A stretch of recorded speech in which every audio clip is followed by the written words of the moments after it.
कोकणवासियांसाठी आणि विशेषतः शेतकरी वर्गासाठी दिलासादायक बातमी समोर आली आहे। काही दिवसांच्या विश्रांतीनंतर कोकणात मान्सून पुन्हा सक्रिय झाला असून रत्नागिरी, सिंधुदुर्ग आणि रायगड जिल्ह्यांच्या समुद्रकिनारी भागात मध्यरात्रीपासून पावसाने हजेरी लावली आहे। पावसाच्या प्रतीक्षेत असलेल्या बळीराजासाठी हा पाऊस दिलासादायक ठरला। जून महिन्यात आतापर्यंत केवळ 2% पावसाची नोंद झाल्याने शेती कामांवर परिणाम झाला होता, त्यामुळे शेतकरी वर्ग चिंतेत होता।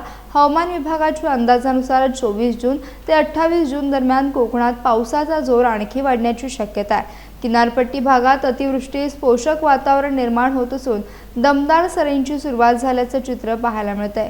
दरम्यान पावसाच्या पुनरागमनामुळे वातावरणात गारवा निर्माण झाला असून खरीप हंगामाच्या तयारीला वेग येण्याची आशा व्यक्त केली जात आहे।